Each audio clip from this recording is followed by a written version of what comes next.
welcome to Caching in the Northwest. This is the podcast from the birthplace of geocaching right here in the great Pacific Northwest. Now, it's Thursday at 7 p.m. Pacific, and I'm your tenacious and sometimes tedious host, Chris of the Northwest. And we're going to talk about geocaches and geocachers from here and all around the globe.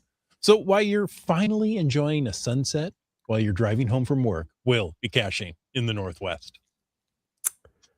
Yeah, I haven't. We're stuck in an inversion. It's been overcast to foggy and gray for a week straight. I feel like I'm back in Tacoma. Apparently, we borrowed it all from you, but we're going to give it back pretty soon, I think. No, that's okay. Keep No, it. It's a gift. No, we're done. Yeah. You're welcome. Are we supposed to argue with the tedious description or no? No, Okay. not at all. Well, in any case, I'm wit's end. Bring I'm it up glad. either, but okay. I'm glad that all of y'all are here. And today, we're cracking open the charted email like a fresh ammo can in the wild. We're talking stats and streaks and milestones and the hidden stories behind your year of geocaching. So we've invited our special friend straight from the People's Republic of California, Limax. He's here to help us decode the digits. So grab your GPS, fire up your app, and get ready to see your caching year in a whole new light. Let's dive into the numbers and hit the trail. But before we can really do that, it's time to bring in our calculating capuchin. Some say he only eats Vegemite for breakfast. And others say he was kicked off his high school wrestling team when they found out he was over 40. All we know is he's called Land Monkey. I think in high school, it would have been over 40 pounds would have been the surprise. But, Over 40 kilos? yeah. Oh, definitely over 40 kilos. Over 40 stone? That would be there you go. That would be a big horse. That's a challenge. That's a challenge. Challenging class to compete in there. Sumo, maybe. All right. Well, hey, before we jump into anything else, it's a quick reminder that we appreciate the support of our patrons who help to keep this podcast coming each and every week. Thanks to Land Sharks, one of our corporate Denali level sponsors. The Boxing Week sale may have concluded, but there's always something cool to find online at landsharkz.ca. So check them out. See what kind of sale is coming up next. There's always some sort of deal going on. And new products. Mm-hmm. Cachly. Well, Cachly is the premier geocaching app for iOS. Version 8.1 with Cachly Pro features those offline maps of the entire world, the Lorem and the counties, so you can finish those grids, and CarPlay support. Yes. We have to remove the "and coming soon" out of the script here because it's here. And now, CarPlay. And now It's actually quite nice. Yeah. There you go. I'm looking forward to being in a vehicle with a Cachly user who has it plugged into their CarPlay and seeing what the features are and how it works. I think that'd be cool to see. But hey, if you want to check it out for yourself, find Cachly in the iOS App Store or go to cachly.com. And thirdly, we want to welcome you to Valemount, where every season offers its own unique adventure. While the adventure is snow right now, they're nestled in the mountains. The village is surrounded by the towering peaks, the lush forests, pristine rivers, and there are endless opportunities for year-round exploration. So alongside nature's beauty, find some local charm, unique geocaches, warm hospitality, and unique cultural experiences, whether you're seeking outdoor thrills or just a peaceful retreat. Valemount awaits you. Me? No. Indeed. No, behind you. To the left. Those people. Yeah, Yeah. Me with the floating hand here. Yes. The disembodied hand. Disembodied hand. That's right. That Thing from Thing. Adam's Family. That's right. Thing? Yeah. Do-do-do-do. All right. And folks, if you want to know more about supporting this show, because apparently Chris needs help from Thing, click the Patreon link on the cachingw.com website. Thank you. Limax, do you know what time it is? I do think I do know what time it is. It's Is it time for the glow, Chris? For the glow. Now, some may ask, what is a glow? Yeah, what is a glow? It's been a long time for me, so I need to know, what is a glow? Gentlemen, The Northern like Lights were a Limax. glow. He works really well with us. We're going to keep him. The glow is the geocaching log of the week. So whether you wrote it or whether you read it, we want to hear about it because great logs simply make geocaching better. You can send an email, which most everybody does, or you can send a recording to feedback@cachingnw.com. You can call in to 253-693-TFTC and show us just how you glow. This evening, while I'm trying to breathe, we have a glow. Yes, this one was emailed in, but it was an audio file from JR and Juju. Yes, I know. Let me tell you, let me show you what this sounds like if we're not reading it.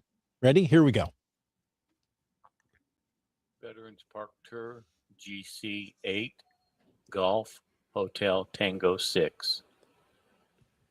A log by JR and Juju, dated January 4th, 2026. Every so often, you go to a geocache that makes you humble. Some geocachers filter out where it goes, but this one is absolutely worth doing. The history presented is overwhelming. It was a cold and wet 36 degrees Fahrenheit and misting. My hands are frozen and my glasses fogged, making it hard to read the phone. But that is nothing compared to what the men and women this memorial honors went through.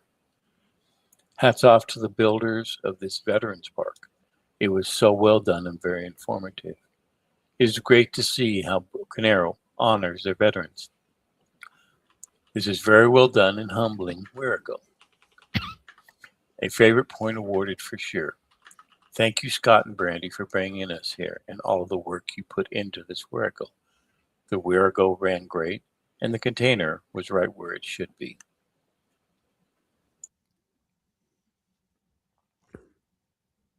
Well, there you have it, folks. Great. That's awesome. I love it when people record it in their own audio and send it to us. Yeah. Yeah, it's so much fun to hear it in somebody else's voice from time to time, isn't it? Yeah. And So- then you know how to properly say their caching name. Exactly. Because JR and Juju, that's a really tough one. Well, there are options. We could have been saying Junior and Jaja, right? That's Like, true. That's true. but Or if guessed right. they spell out the and in between, we try to, figure out what that. Junior works. ampersand Jaja. There There you are go. at least 3 pronunciations of my caching name. Oh, yes. Limix. 4. There's 4. You're welcome. Well, JR and Juju are the first recipients of the new 2026 glow badge. Thank you, Wits End, for popping that up there. I thought There you you'd go. get that clue. There Is you that go. the- In the color of the year, which is, I don't know. I don't blue remember. gray? It's I don't know. It's some kind of a greenish color, isn't it? It's something. Something. It's either that or Something all right. beige.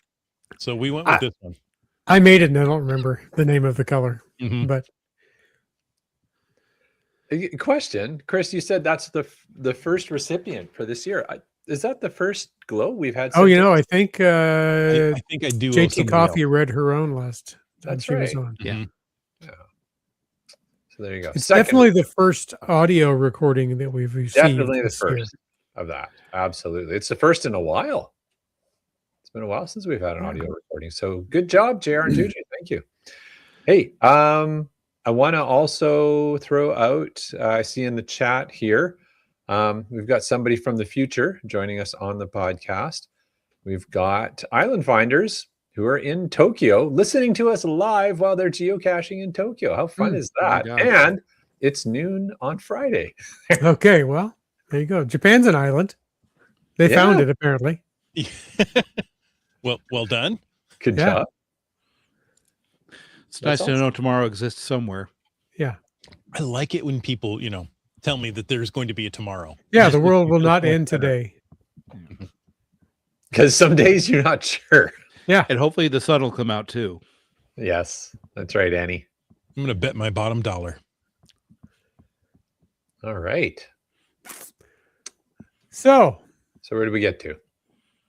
We are talking numbers tonight. And if you would like to contribute to the chat, use the hashtag numbers in the chat. You can ask any question you like about numbers because we have the number expert on. Our And if it- residential mathematician. That's right. I forgot to read his official title there. Residential mathematician. And if you would like to ask anything about something else, well, use the hashtag FTAS to bring up a topic in the after show. There you go. And look at that. Limax, you got a fan. Caching Cans loves a residential mathematician. It's good to know at least have one. Maybe I'll actually get cooled off. There you go. And Heather was wondering what mountain. I saw a whole discussion about this mountain. So Yeah, Yep. this is Mount Lassen. I took this picture actually last July. It was 70 degrees out. The road across Mount Lassen had been open less than a week when we drove across on it, and so there was still a lot of snow around. In fact, we couldn't go one of the places I wanted to go, which was Bumpus Hell, because the snow was so high they could not find the landmarks to mark the safe path down to it yet. That location sounds like a really terrible road. What was the name again? Bumpus Hell. Yeah, and it's actually named after someone named Bumpus who fell through at that particular location. Just one leg, 3rd-degree burns. Did they have a lot of hound dogs? Yeah, the Bumpuses lived next door to Ralphie. I can't remember their family name in A Christmas Story. Oh, that's where that reference is from. Yeah. Okay. I was not picking up on that. All right. There you go. Yeah, it was the Bumpuses. That's right. That's funny. Yeah. Actually, did they actually ever mention the family name? They had to have. Yeah. I just remember Ralphie, but Ralphie. Yeah. Daddy's Parker. gonna kill Ralphie. Parker. Ralphie Parker.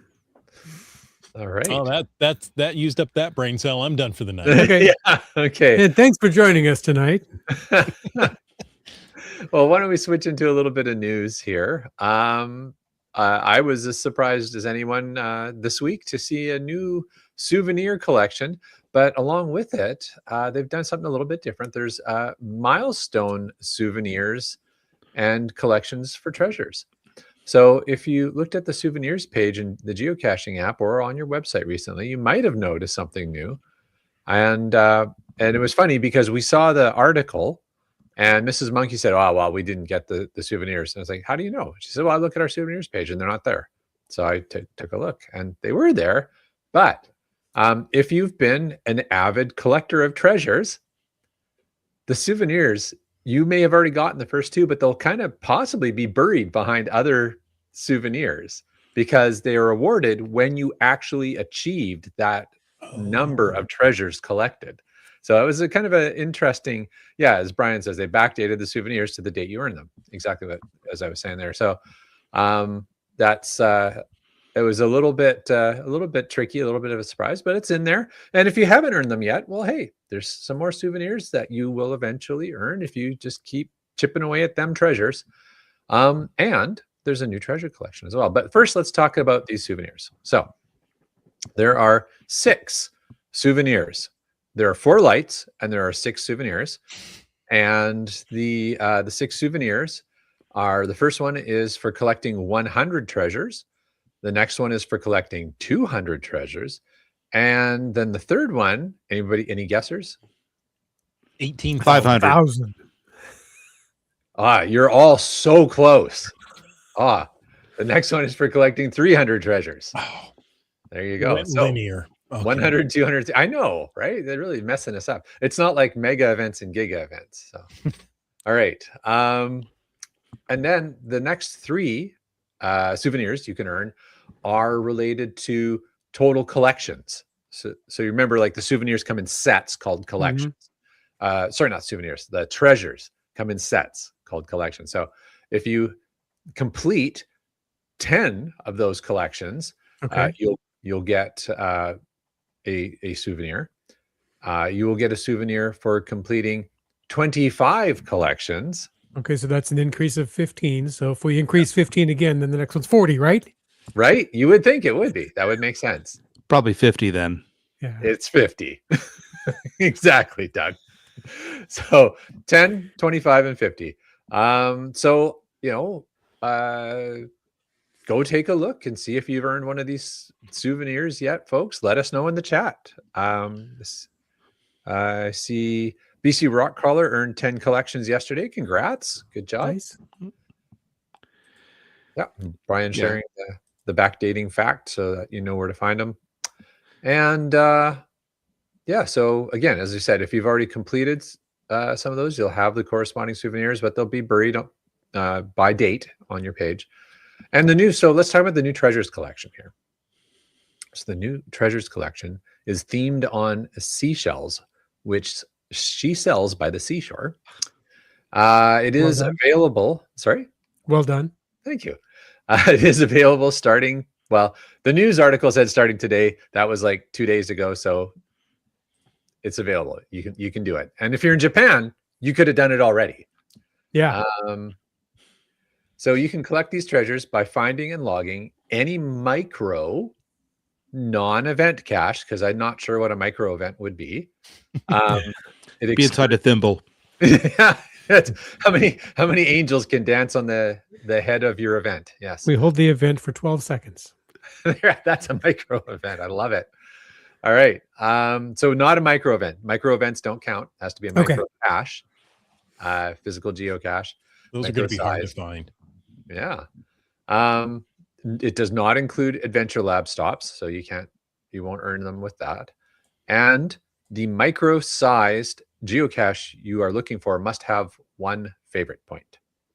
And Kitty West has the first two already. There you go. Nice. I don't have any of the souvenirs I checked. Yeah, those people who actually get to go caching can collect those. Yes, that is the prerequisite for collecting them, is you have to actually find things. All right. And sorry, what was the last one? Oh, it was Wet Coaster. Says he's got 10 collections as of 13th of October. Congrats. Nice. Well done. I looked and I have 9 done. So I got to finish up, focus on those treasures so I can get a souvenir. There you go. I have 8 collections and 48 total. I don't even know how many collections I've got. I didn't. I have not even opened the app. And Yeah. actually, no, I opened it January 1st, but I don't think I've opened it again since. There you go. I'm starting to be concerned about your qualifications for this podcast. Oh, I actually might be in line for being a host. Then I'll just see myself out because, yeah. We were just talking about the last time I actually went geocaching. Chris was here in the Tri-Cities for my GIF event. Yeah. No, ever since I started the new job, my geocaching time has kind of dried up, and I actually got really bored of the weekly puzzle events because there was not enough variety for me. Oh, okay. I just got word puzzles week after week is it's too much. That's fair. Need some variety in there for You're sure. not the residential linguist. No, I'm not. Okay. And you can tell. I mean, I've got enough grasp of the English language, but not as much as some of these other folks. That's for sure. Mm-hmm. There you go. All right. Well, why don't we segue into tonight's topic there, Doug? You want to lead us off with any curious facts about the year?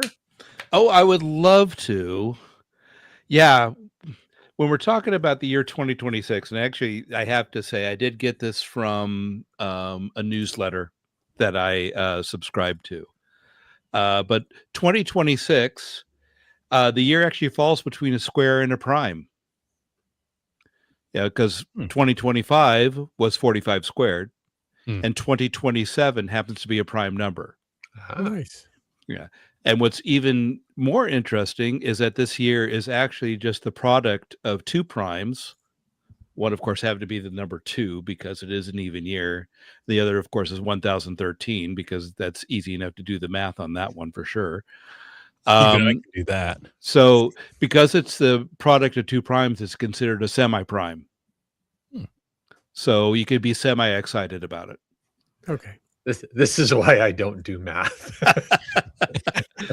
And according to the online encyclopedia for integer sequences, it can be written as a sum of 7 cubes in 9 different ways. Now, I have not found them. They showed one in the newsletter, which I did not include, but that's an exercise to do at home later if you are so inclined.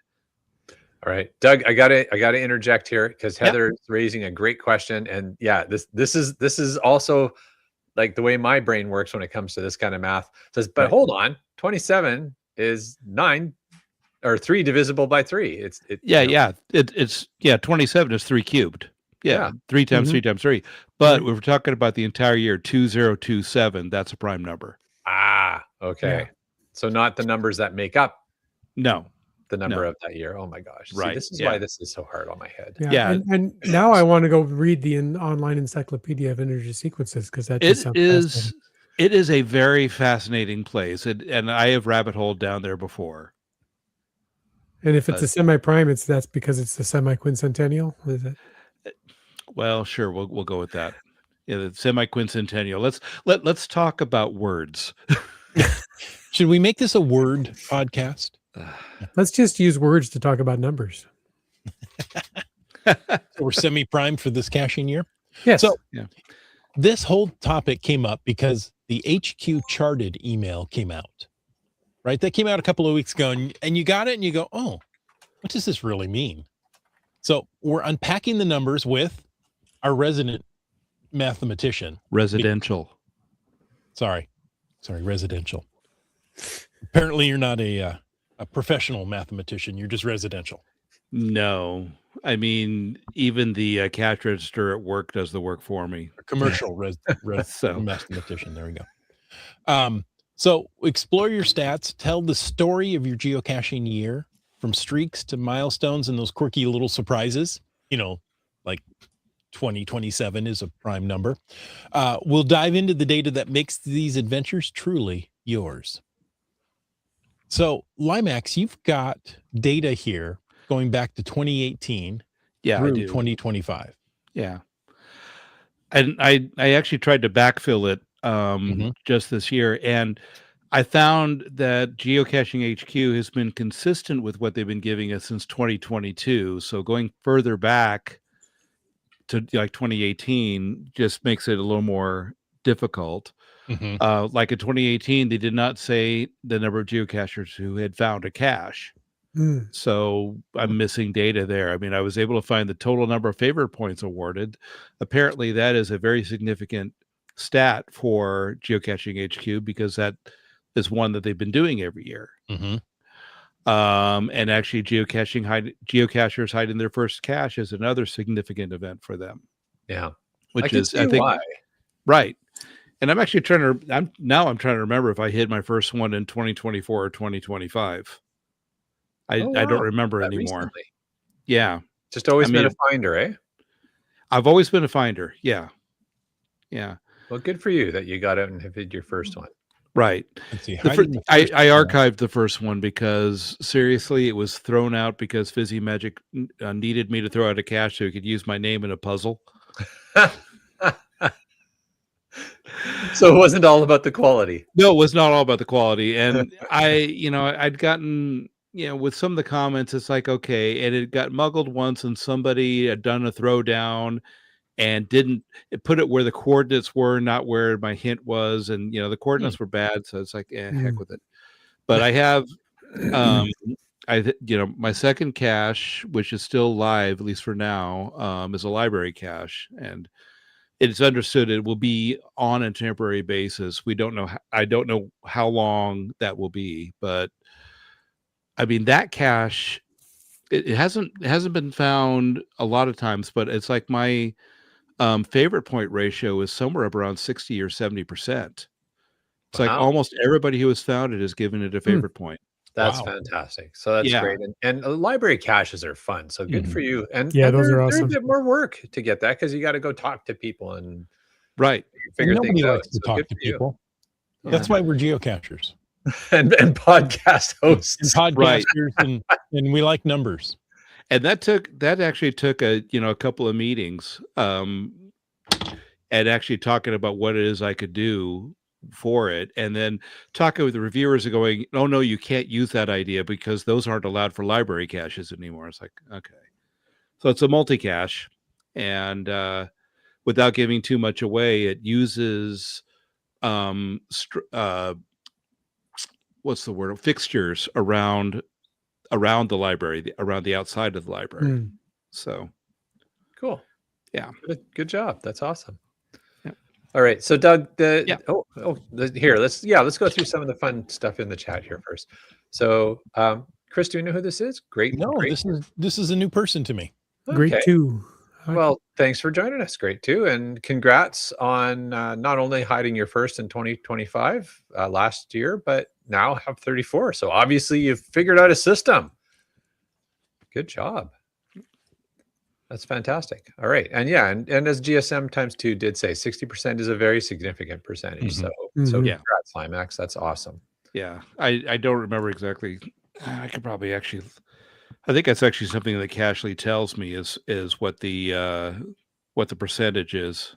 Yeah, and there's all kinds of different ways of looking at that Project GC does. That's super handy. But Yeah. But anyways, I digress. So Doug, you've got some data here, and as you were saying, you kind of you can roll back to sort of 2018, but you get more data once you go the next year, 2019, and then the data starts to just get better. But yeah. Do you want to take it? Yeah, from there? What are you thinking about? Well, it's very interesting. It's because and looking at some of it, as has been happening over the last 4 years, we'll talk from 2022 to 2025, since that's where I've got the most data. The number of geocachers have found a geocache, it has been steadily going down. And 2025 was down by a lot more than it had been from 2022 to 2024. So 2022, we had 1.9 million finding them. 2023, 1.8 million. 2024, 1.8 million, which actually was higher than 2023. But then here in 2025, we had 1.6 million finding them. Wow. So that's a drop of 200,000 people, roughly. Isn't that interesting? I wonder. Yeah. So you got to wonder, is it people who had joined the game maybe over COVID and have kind of fizzled out? Yeah. And this definitely we've seen in the community. Sorry, Chris, as I said, we've seen in the community, any of us who've been in the game for like 10 years or more, that it can be cyclical with families. You know, kids get to a certain age and all that stuff. You buy a house. Yep. Jobs change. Yeah, jobs change. Yeah. We see that 2020 with 2.1 million was our highest year. Right? Makes a lot of sense. Yeah, it does make a lot of sense. Yeah. And it's gone down since then. Yeah. What was interesting is, 2019 was also this 1.6 million. Oh yeah. So it's almost like we've kind of we had this huge spike in 2020 and it's just been gradually ticking back down. So now it's going to be really interesting to see what the number is after this year. Yeah. Right. And see if it just stays around the 1.6. It could. I don't know. It was interesting because, the average number of geocaches per geocacher found went up by a lot also. So it's, I don't know. It's, you look at averages, you can take them one way or the other. I mean, from 2024, we had 48 average caches found per geocacher. 2025, we had 69. You're welcome. Yeah.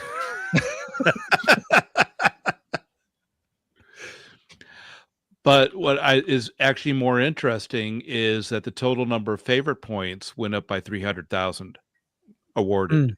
That's interesting. I agree. Well, if the average number of fines goes up, that means more people are getting favorite points. Yeah, if you just went on pure averages, like the average geocacher gives out, one favorite every weekend or something like that, or whatever it is. But yeah, I see your point, Chris. Yeah, I would also like to think that it's the quality of the caches is going up, but maybe it's not. Maybe it's just purely the math. It could be. Yeah, I don't know. I mean, and the total available favorite points, it's lower than it was. So people were giving out more favorite points. Okay. This in 2025. Now, That's a good way of looking at it, Doug. I like Mhm. that. Yeah, but I think part of that I'm thinking it's a little bit artificial because 2025 was a significant year for geocaching, being the 25th anniversary. Right. You had the community celebration events, which Right. I'm sure everybody was favoriting, and Well, no, um, you can't favorite an blog- event, can you? yes, you can. Really? I think, or maybe you can't. I don't know. Maybe Skook and Bear can tell us. Yeah. I don't think you can give an event a favorite. Yeah, that's what I can't remember. I I thought you believe could. you can. All right. Okay. Research department. No, you So, can't. yeah, Okay, so Brian GSM says- times 2 is okay. Yeah. You All can. right.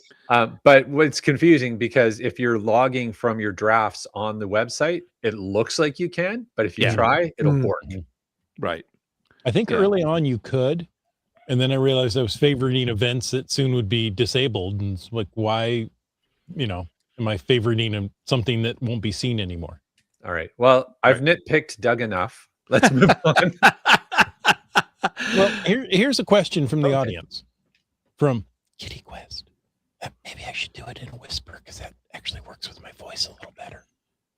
How much of a jump in the average fines per cacher is to growing numbers of ALs, particularly AL GeoArts, or are the ALs not part of these numbers? I don't remember them saying one way or the other. I know, when you look at your number of finds, it does include the number of AL stages you have found. So I would guess that, this has a lot to do with ALs also. And that's why we have nearly a 20-point jump Yeah. from it could be. average of Yeah. fines per geocacher last year to this year. That would make sense. That would Yeah. make sense. And I'm actually so- working on an AL right now for my hometown as well. Well, and GSM times 2, did we hit this already? He said, I think that headquarters started pushing favorite points and encouraging people to use them. So people are more aware of them. Maybe some people didn't even realize they were there as an option. I don't know. It Well, could be. Good for them. They should. I was very happy when my own daughter awarded a favorite point on my library cache. Nice. I told her I wasn't going to give her any help, and she went and found it herself. There you go. Good stuff. Yeah, caching can't agreeing with my experience. That if you're logging from your drafts, it looks like you can give it a favorite to an event, but it just won't work. Hmm. You get a message, you get a picture of Signal with his hands on his hips, giving you a dirty look. saying, what are you even thinking? Yeah. And, of course, then when we want to talk about percentages, I mean, because percentages are a great way to look at statistics. The percentage of favorite points awarded was 10.71%, which is up from 9.91% last year. Looking back at 2022, we were at 12.17%. Now, people are out caching quite a bit. There was a lot of stuff going on. That was the first year we were actually able to get out and do things again. And a lot of the megas and gigas could actually happen again too. Right. Mm-hmm. So yeah, which pulled a lot of geocachers out traveling and going to see some of these neat caches they hadn't seen before. And yeah, I can see where that would be. That makes sense, Doug. yeah. Moving on down, we got the total geocachers hiding caches. This year was 59,139, and that also has been showing a steady decline over the past few years. We were at 59,906 last year, 66,952 the year before, and 69,661. So we've dropped by 10,000 over the past 4 years of people actually hiding caches. Now, that 10,000, almost 10,500 there. Yeah, almost 10 and a half. And okay, we got people like me who just started hiding caches, even though they've been caching for over 20 years. But as the user base gets older, as some of us get, Then we have people like GSM times 2 that hides thousands of caches. Yeah. And I think there may be, we tend to admire those who can do gadget caches or, some fancy caches. And maybe that has become to the point of the average user thinking, well, I can't make that. Maybe I won't hide anything. And, we'll make sure that they keep hiding caches, those gadget makers. Yeah, I know when I started when I actually was seriously thinking about hiding, it's trying to find that quality cache. And like I said, that very first one I did, it was a oversized bison tube along a bike trail. And it was because there happened to be an open space and I needed to hide a cache. In fact, the cache was called Because Fizzy Said So. It's like, I'm going to make this very clear that Fizzy Magic pushed me to hide a cache. So Doug, Yeah. on that and that topic, we noted that the numbers of cachers who are hiding caches has gone down, but earlier we said the total number of people playing the game has gone down. So, yeah, like, is it sort of is the number really just kind of like explain to me? Do the percentages look copacetic? I would say that they do. Yeah. Kind of looking at stuff. It's like, yeah, but I mean, you look at the percentage of hiders hiding caches. I mean, and I base this on the total number of people caching. Right. It's staying, the percentage is staying relatively the same. So, as the number of cachers goes down, the number of hiders go down, but they are following the same trend. And what is that number? It's 3.68% this year, which is up from 3.24% last year. Okay. But still 3%. Yeah, but I mean, we're right around generally it's under 4%. Yeah, 3.5 to 3.25 is what, or 3.75, excuse me. That's where we are. 3.59 in 2022, 3.7 in 2023, 3.24 in 2024, and 3.68 this year.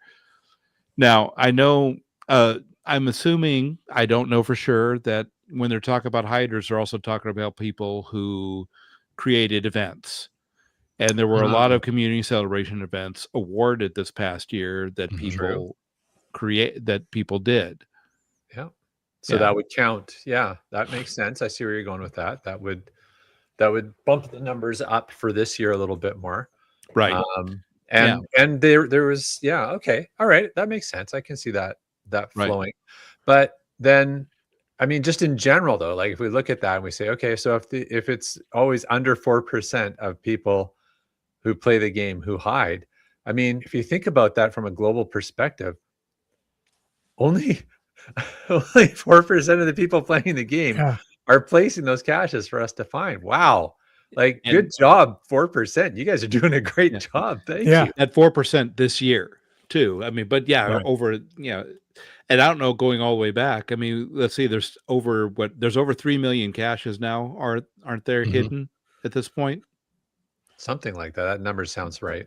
Yeah. So yeah, it's interesting how low that is. And I know when I was looking at doing this to begin with, it was, I actually, which show was it? Wasn't Geocaching Podcast. It was Caching in the Northwest. It's a great podcast. You should listen to it. Oh, I'll think about it. Okay. But they were the original host of the Geocaching Podcast. Xpunk X? Not Xpunk X after him. It was Xpunk X and Daryl W4 I know to begin with, but then Head Hard Hat. And then, Head Hard Hat. Yeah, it was Head Hard Hat and his wife had a podcast. And they were talking about hiding caches. And in the explaining of doing that, it's like, okay, this is way too involved. I don't even want to think about doing this. Interesting. Yeah. I think it might also, okay, this is going to, full disclosure, this is going to sound a little pandering, but it's not. I think it also comes down to your reviewer community, where you are. And because I think you're spot on, Doug. I think hiding a geocache is intimidating from a process point of view. I think it's the, yeah, sure, I found one. I know, or I found 100. I know what a geocache is. There's an open space over here. I'm going to put one down, and ta-da! I hit a geocache. Like, oh, but you haven't, because now you have to go to the website and you have to do these things, and then you have to have the back and forth with the review and all that stuff. So I think when you are in a community where other hiders, or even better, your reviewers, are showing up at events, answering questions, helping people work through the process, then you're probably going to have a more active hiding community. So I think that I would be a say big so. factor. Yeah, and as we know, Washington and Oregon kind of skew that a little bit because they do have a very active community, say, compared to those of us in the Bay Area. I mean, I'm trying to remember, I think we've got 3 reviewers in this part of California, and I don't think it's the entire state. I know, let's see, we got Top Cho, Red Hiker has retired. I don't remember who else we have now in this area doing reviews, but I think I've seen at least 3 different names on reviewer published caches. There you go. Well, Yeah. Keats says, I'm surprised it's only 4%. Yeah, as was I. Yeah. Yeah. And if that includes events, I mean, around here, there seems to be this challenge to put out as many events as possible in a year. But if you take a look, it's the same people hosting them, right? Yeah. Yep. Yeah. Well, who was it last year that was hosting an event a week? Oh, Seaback Tribe? Seaback Tribe, yeah. Mm-hmm. And then look at it from the other perspective of GSM times 2. He says, wow, 4% is an amazing number. I feel special. It's an exclusive club. Yeah. Right. You look at it that way. And he's been part of that, 4% for many, many years, not just 1 year. He's been doing it for. He has. And personally, while, I refuse to be a member of a club that would have somebody like me as a member. So I wouldn't blame you. Thank you, Groucho. Now, Hawaiian Miley takes an interesting spin on it. I would hide more caches if finders stopped breaking them. Right. Interesting. So I now, okay, definitely could go down a bunny path on that one, but Right. I got to wonder how much of it is like, are they gadget caches exclusively Hawaiian Milays hiding? Is there like, again, this is because of what I do for a profession, but I'd be like going for root cause analysis here. I do the same thing. I want to go like, okay, well, What I used to do professionally also. Alondro says, that's what I like about our community in the Northwest. We get to know the movers and shakers. Yeah. There you go. True. Yeah. Proximity to geocaching HQ has a lot to do with it. You have lackeys showing up at events all the time and actually are out there engaged with the community. That helps a lot. Yeah. Heck, we have lackeys showing up in a chat in our podcast sometimes. That's right. I know. Right. GSM times 2 brings up an interesting thing. We are talking about averages, right? Yes. Right. So many of us are finding hundreds of geocaches per year, yet the average is 48 finds. So that's a huge number of people finding 1 or 2. That's a really good point. Yeah. It is. Yeah. And, my caching went down significantly in September of last year. I think I found maybe 2 from September through December, maybe 3. I don't remember. It was very low. I mean, October and November, there was no caches found at all because I couldn't find time to go out caching. Speaking of numbers, Fear the Tuba says, if only 3.4% of all geocachers listen to caching in the Northwest. There's a target goal for it. There you go. Yeah. For sure. Seems doable. Yeah. All right. So did you have more stuff out of the chat you wanted to bring up, or did you want to keep going with the numbers? Well, Caching Cants is part of the 4% club. Congrats. Yeah, maybe that's what we should call them, the 4% club. I like that. There you go.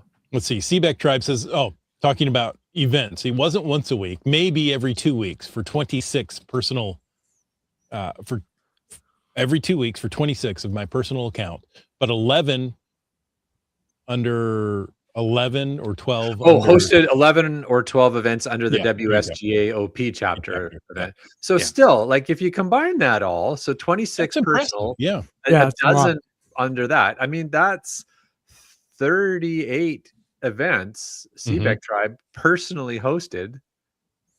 Like that's awesome. And the Lackey hosting events, or just look at the number of events around HQ. Yeah, that's Yeah. true. Right.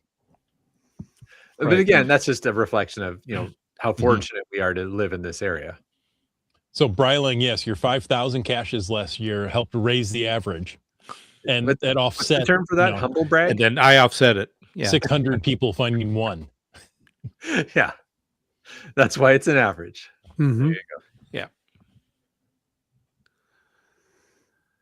All right. What else Okay. have we got here? Well, What's Keats got here? This one's interesting. I wonder how the numbers fluctuate when cachers cache out their area Hmm. and then don't travel much. Yeah. Hmm. I think that's like going to the 1-2 finder Mhm. group. right. Well, and you look around here, it's a sea of blue. Mysteries? There's hardly Obvious. any green on there. There's maybe a couple yellows there. I mean, I'm so one. it's all I'm one mysteries. of the yellows, but yeah, it's a sea of blue out here. I mean, the Bay I wasn't Area following is what you meant known- by sea of blue at first, but okay. It's Yeah. all mystery caches. where all you like- mystery Sky of caches. blue, sea of green. And and Limex is yellow Yeah, yeah. cache hide. Mine happens to be a yellow cache hide, but yeah. But we have a lot of puzzle makers out here, and I did notice actually near Piffle Bear's house there are a few new traditionals out there, and I know there was a traditional I wanted to hide. The problem is that there's a final for a mystery cache right near where I wanted to hide it. So I was Oh, like, yeah. oh great, so much for my ironic cache. And it was going to be an ironic cache because I like a little bit of irony. Mhm. I'm sure it was going to be magnetic or not, but I was gonna see That's what I exactly what I was going to. It's a fair I did style. it before you could do it, Totally Chris. Thank you. I like you. Hawaiian Maile tossed in a little bit more. I had a 5, 2.5, and the second day, not following the described instructions on the page and hint, it was broken and I had to find a replacement. Okay. Ah. So there was something gadgety about it, Yeah. which resulted in the breakage. Did their best to try and provide information on how to do it. And I mean, oh my gosh, people, we know of that 1.6 million finders, less than 4% will read the description. So yeah, Oh yeah. I can see that. Wits End, will you read this one?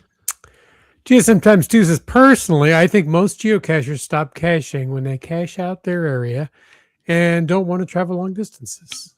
What do others think?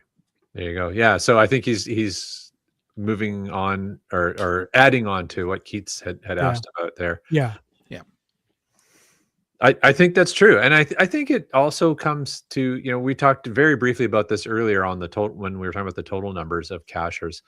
I think it's cyclical as well in communities, where you'll have exactly that. You'll have people who will cache out their area, go, okay, well, I found everything I'm willing to go find. Mm-hmm. And not everybody is like a travel geocacher, right? Like I think that's a pretty small percentage of the overall geocaching population as well. So I think most people, it's a fun hobby. They'll do it with friends. But yeah, if you've gotten to the point where either your situation like Doug's, there's like, well, there's a lot of caches out there, but I don't have the final coordinates for them. Yeah. Yeah. And and I'm hoping to be able to find a day where I can actually go out to the Central Valley and just go driving again. Yeah. It might be wrong season to be going up into the Sierras, but I mean, I might stick around the Central Valley at least some.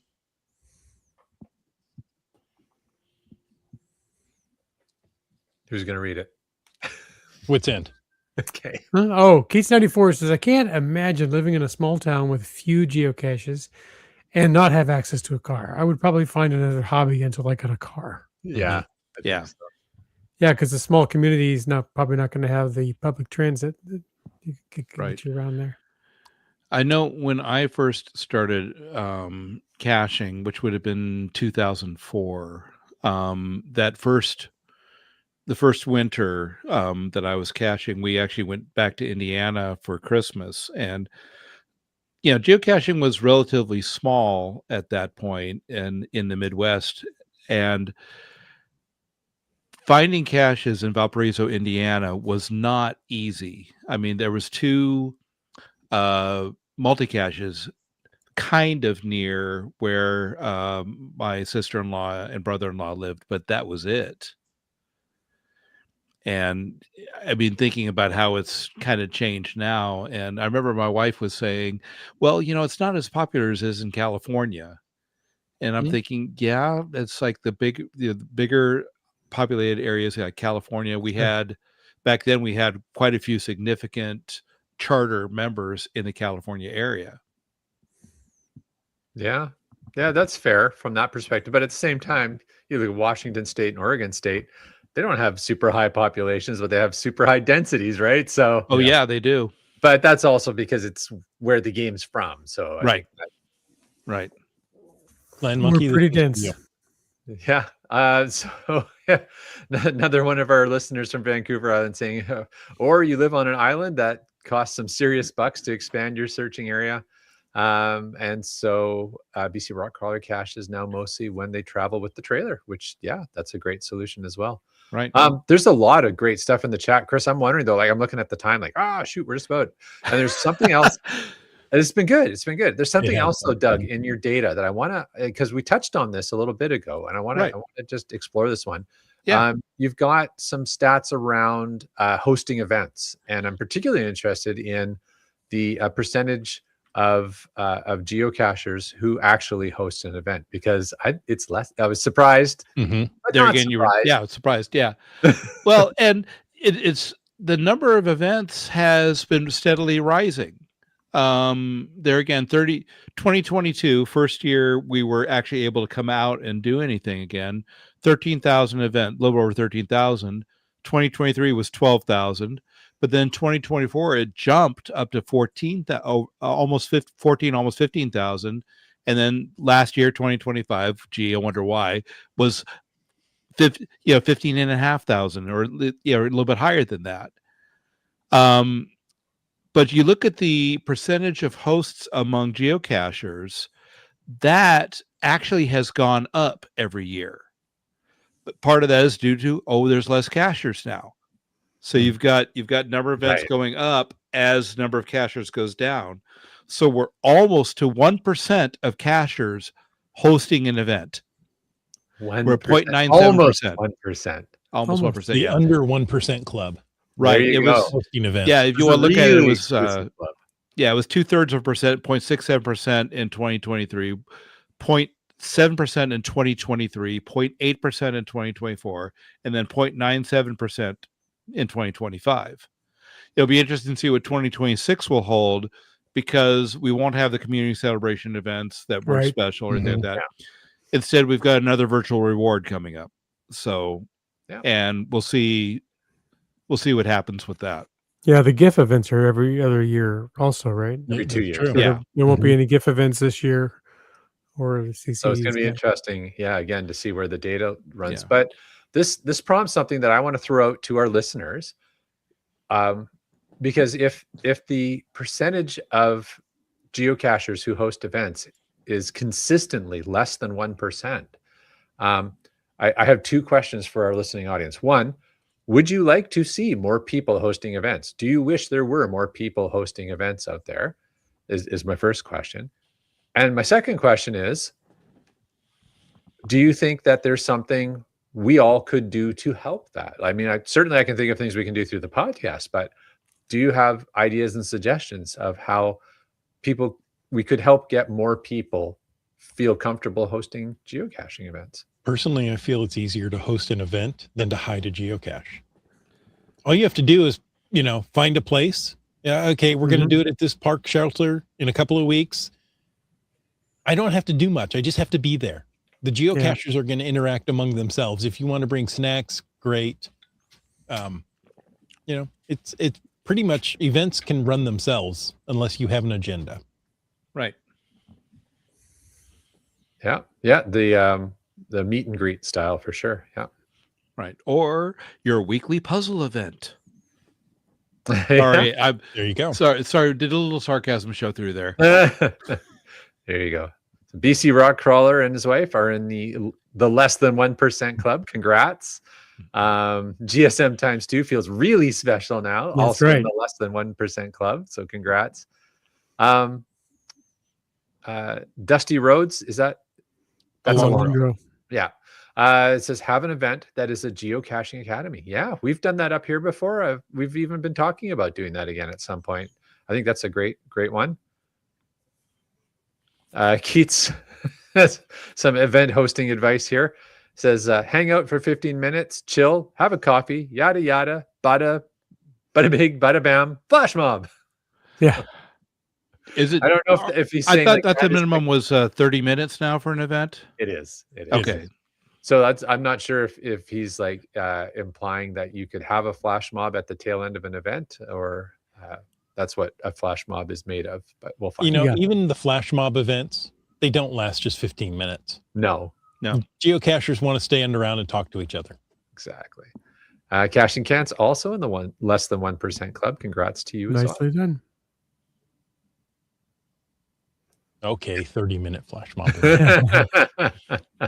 But yeah, I think the point that, if I'm interpreting correctly, that Keats is trying to make is that it's not that hard to host an event. I think that's Chris's pitch there as well. But it's easy for us to say, oh, it's not that hard, and I've done it, you can do it, but it doesn't reduce the intimidation.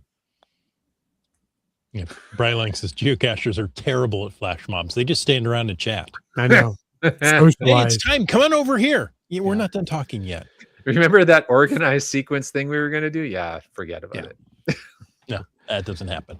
Well, I actually remember I went to a community celebration event with Chris, and Chris said, "Oh yeah, we'll just be in there briefly, and then we'll go on." And I think he ended up chatting with about 5 or 6 different people for about 45 minutes before we got away from there. That was quick. That's relatively speaking. Right. Yeah. Yeah. I know we didn't even get a chance to really even touch on it, but of course our personal stats. But I wanted to point out one thing. It's like the most number of finds I had in a day this year was 36. And that was on the 9th of August, 2025. Guess who I was with that day? Fizzy Magic. No, Fizzy would not go caching with me. No.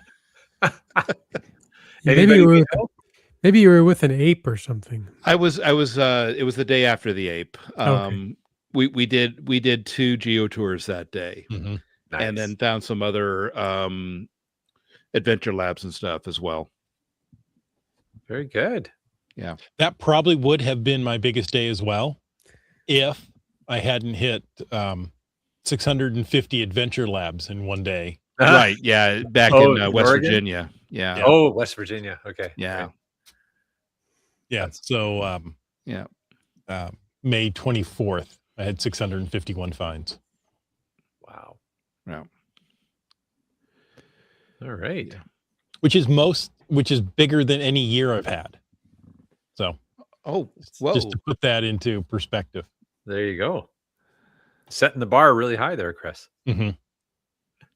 All right. I don't think it'll happen more this year. Wow. During the podcast, I just got a new log on my geocache. And your library cache? So my Anyone library found cache, it? yeah. Yeah, from somebody called Wits End. Well, there He was the posted a note. research. There was the research for you because you all said, well, you can't actually award a favorite point for an event. And I thought, oh, I wonder if I can award a favorite point for a note. You can't. No, you can't. It has to Same actually be a situation. fine. You can try. It looks like you can, but then it errors out. Mhm. Right. So I figured Okay. I'd I post the actually right did note look up anyway. my favorite point ratio. It's 66% right now of finds to favorite points, or favorite points to finds, however you want to look at it. Cool. We're already over an hour. I want to bring in 2 more Okay. comments. about events, right? So Heather says, my most recent events I've hosted have been board game events. That's fun. That is Right. nice. And then, so I say they're pretty easy. And we hear from Seabeck Tribe. The first time I did my first event, I was terrified that no one would show up. I was so wrong. Now I have the usual suspect showing up 99% of the time, along with others from Seattle. Yeah. Yeah. Mm-hmm. I think that's what you'll find is there's Mhm. in every geocaching community, well, every geocaching community of a reasonable size. You know, I think Keats made a comment about a community in northern BC where there's 2 geocachers. I'm sure they host events for each other. But you know, any community of a decent size, you're gonna have exactly as Seabeck Tribe says, the usual suspects. So Yep. you're gonna have Yep. a core group of people who are going to basically be at each event. And I think that's the other thing. As a new geocacher, it can be a little intimidating, right? Like you show up and all these people know each other and they're all talking Right. to each other, and you're like, hi. So you know, Mrs. Monkey always really makes an effort to look around and see, is there somebody I don't recognize, and kind of let people feel welcomed. And I think Right. that's cool. I mean, even at the weekly puzzle events, I mean, there would be some new faces, and Mhm. you know, we would be sure to say hello to them. You know, That's cool. And Jaffa says the West Virginia AL Geo Art is solely responsible for skewing the numbers. Well, Big in the impact for US, sure. in the US, it probably is, but I think there's similar things over in Europe as well, right? That I'm sure definitely- Germany has something similar. Yeah, I know there's a couple. There's one in Holland as well. So yeah, I think there's a few over in Europe that are doing the same thing. So yeah, well, and again, you know, we've talked about that before, but it's just sort of the game is adjusting. So Mhm. I like And we're that. going to leave this with, if you host it, they will come. Yeah, I like Indeed. that. That's awesome. Very cool. Well, I think we could do an entire show on, tell us about your first event you hosted. Yeah. I think we're gonna have to. I think we're Yeah. gonna have to do an event show.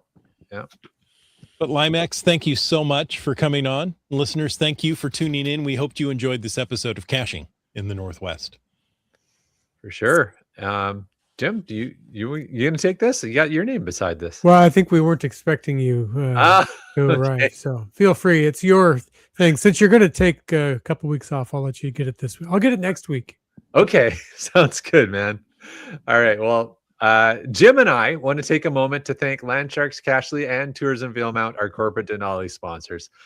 Landsharks is the outdoor adventure and geocaching store. I jumped ahead because the Cashly logo spun up in front of my face. Landsharks is the outdoor adventure and geocaching store. Check them out online, and they ship those online orders daily. Cashly is the geocaching app for iOS. It is the one. Just get it.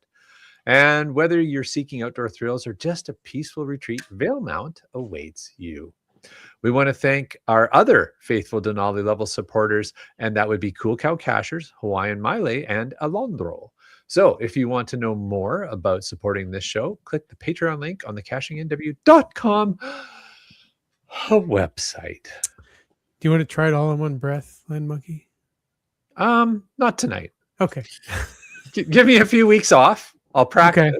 and then I'll try when I come back. Do that. Somebody commented recently about it. I wonder how many breaths it takes now. Have to find out. All right. Well, let's just run Three. into thanking all breaths. these wonderful patrons like you, Dak. Genies, And that guy, Limax, Yeah. Seabeck Tribe, Wet Coaster, Ackerdoc, Doramore, CRS 98.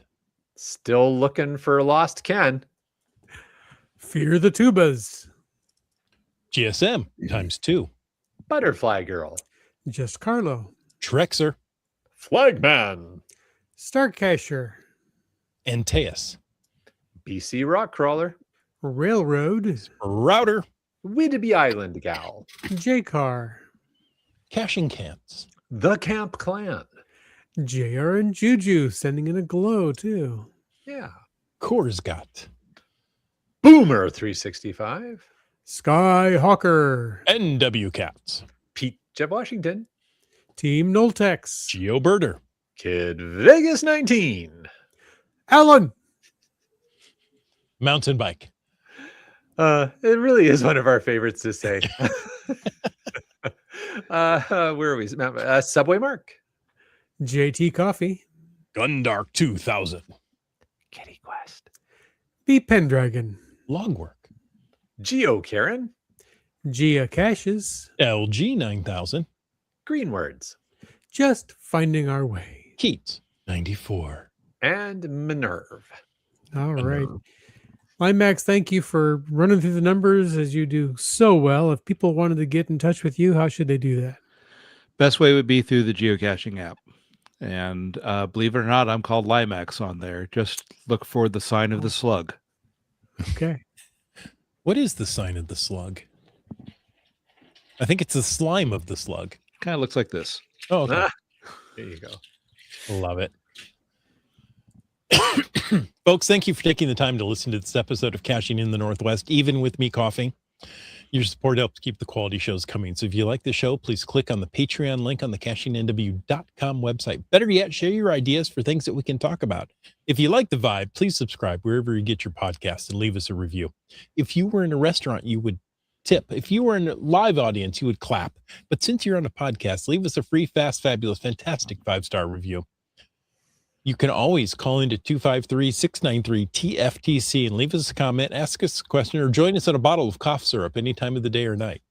And of course, you can email us at feedback@cachingnw.com. Join us every Thursday night at 7 p.m. Pacific for a live show and chat. This show is produced by Chris Umfenauer, Jim Paulwitz, Jay Kennedy, and Brian Lang. It's licensed under Creative Commons Attribution 3.0 license, copyright 2026 by Chris Umfenauer. And folks, I ask you to stay tuned for The After Show. That was good and strong tonight. Well done. Oh, did it work? Oh, good. Yeah, Yeah. it worked fine. Yeah. See, you just need me on to make sure that things worked well. You have that aura about you. Of course. Let's see. Do we have any specifically FATAS ones? There was Yeah, one or two, What's I the think. complete wording on Limax's shirt? I like the part I can see. Ah, okay. It says irrational but well-rounded. And the part you can see is irrational. Yeah. Yeah. The pie kind of shows up, but it's just unfortunately my camera's in a position and my mic's in a position. It's hard to really see what it is. But Very cool. yeah, That's- I'm actually this actually might be a Snorg shirt. I don't remember for sure. A Snorg shirt. Snorg tees. Ah, right. Yeah. Oh, yes. Yes. I Yeah. heard of those. And what you can't tell, the yellow line around the outside, that's actually the numbers of the digits of pi Oh, going around neat. there. All of them? Well, up to the Yeah. dot right over here. Okay. Up to Nice. the ellipsis there, yeah. Very good. Oh, here's an interesting one. Heather. Now, Heather drives a lot as she listens to the podcast. Mm-hmm. I got a speeding ticket last summer in Kenmore, so I'm coming down to attend my court date in early February. Oh, no. Maybe doing some caching while you're there. I mean, you may as well make the most of it. Might as well. Maybe there's one right outside the courthouse. Or there Could could be. be. Or you could hide one. You could host an event on the courthouse steps. Oh, yeah, that would make you super popular. Oh, Host an event in the courtroom. Oh, Get the judge to sign the log. Bonus points for that. oh, he'll sign something. Yep. Yeah. Oh, that's too bad. Sorry to hear that. well, we'll have to talk slower on the podcast so Heather doesn't speed up because I So think she doesn't after feel we the talk, the faster drive she'll I'm fast. sure drive. that's what it was. Yeah. Yeah, we talked really quickly. We were not sure what actually happened. We just got no idea. That's right. A Exactly. little too much caffeine. It's hard to tell. Yeah.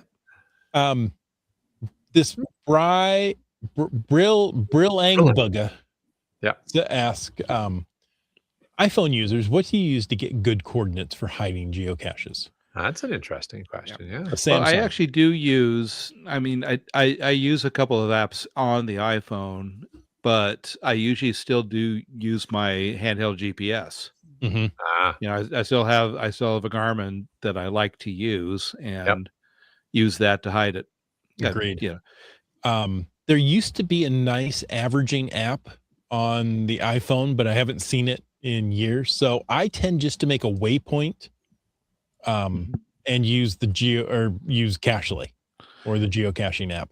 And Right. then I'll take that and I'll toss it into Google Maps when I get home, blow it up big on the computer and Mhm. see, is that really where that points to? Yeah. Yeah, I have an altimeter app on my phone that I actually downloaded for doing an earth cache.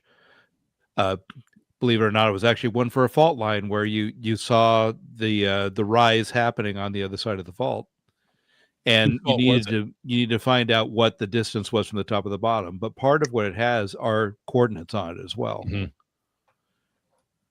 But I know I'm thinking the phones are getting a bit better about being able to listen to the satellites rather than just getting it from cell towers. Yeah, that's true. Well, especially the newer iPhones. Yeah. Yeah, I'm not sure what Android has been doing in that area, but I just know about that. Oh, little hockey reference for those who might not get that. So yeah, there's a yet another trade. I mean, there's always trades in the game, but yeah. Right. You know, Pivla Bear is always complaining about her Android and how, geocaching never knows exactly where she is. As long as somebody knows where she is. Yeah. Well, she's usually in the seat beside me, so so you know where she is. There you go. Caching Cants has a FATAS. Says I hid 2 caches today, so they're working on getting those percentages up. Staying in the 4% club. It says not quality in the hide, their DNA tubes and signposts, but quality-ish in the location, as the description gives information about the area. So there you go. Yeah, at least some I like put in there. Yeah, and I know, when we were in Joseph, Oregon last summer, Wallowa County, we drove north up there to go up into Washington just so Pifflebear could get a cache in Washington. It was right at the border there, and it was pretty basically on the side of a cliff. I mean, there wasn't enough room by the sign. The problem was that there was 2 caches hidden there, and it was not. It was an interesting place to be because you can actually look below you and see the road continue on down into Washington from where we were, but that wasn't, I wouldn't consider that a quality hide because somebody had done a throwdown, and so I found both of them. One was based on the description, the hint, and one was not. Okay, but I signed both of them just to make sure, and it said something in my log about that. But that's not really a that wouldn't really be a quality hide anymore. Yeah. Brian Lang says GPS averaging still exists on the App Store, and there's your link to it in case you need it. Okay. Very handy. Thank you, Brian. Yeah. All right. I got a little FATAS for myself. I'll show it out. New episode on the YouTube channel coming out on Saturday morning. So if folks want to check that out, it features at least 2 of the 3 people joining me on this podcast. Doug, I don't think I had any footage of you in it. No, yeah, you did I know you talked with both of them, and although I saw you, we never really we just kind of said hi, and then you guys were off down the tunnel. Yeah, it was a bit of a whirlwind visit for us, but yeah, so it's at the Snoqualmie Going Ape event, and we talked a little bit in the episode about what makes a bucket list geocaching day, and it was really interesting to hear from a few different people what that is for them. Nice. So that was fun, and of course a fun day hanging out. Definitely fun, always a fun day hanging out with my co-hosts, and it was great to see you there, Doug, as well. Yeah, I was very happy to have made that last year, and it was a good time for me because I'd missed being in the area. It's a beautiful area for sure. Yeah. A very unique experience. We have one last FATAS from Heather. Okay. Wits End, will you read that? She says, during my last visit to Seattle, I learned to use the Link Light Rail and took myself to the stadium area for a few hours of geocaching. And, get this, she was motivated by Como Kino, who did the same trip with the kid. Nice. So that's very Very nice. Very cool. The Link, that's the new light rail, or is that the older light rail system? It's been around a while. They're still expanding it. So okay, because I know there's one that goes up north that's fairly new, has some new stations. Yeah, it currently runs all the way from Federal Way up to, I don't know if it goes all the way to Everett, but it gets up there close. Yeah, they were working on the Federal Way station when we were there in 2022. Yeah, it used to stop just one stop south of SeaTac Airport. Now it goes all the way down to Federal Way. So yeah, it's very nice to use that link light I have rail to says it get up gets to to Linwood. Seattle for a Yeah. game, for an event or something. It's a good option for the airport or for the stadiums. Yeah. Mhm. Yeah. It gets to Linwood. Straight out of Linwood. That's right. Cool. There you go. Linwood. Confirmed. One line goes Federal Way to Linwood. Thank you, research department. You guys are on top of it. So does it go to Linwood or not? Just shy of Linwood. Got it. Fun. In case you want to know, line 2 goes from South Bellevue to downtown Redmond. It'll soon connect over Lake Washington to the one line. Ah, So very good. it's one line to rule them all. The ball, exactly. Folks, thank you so much for joining tonight. And until next week, count those numbers and get out and get caching.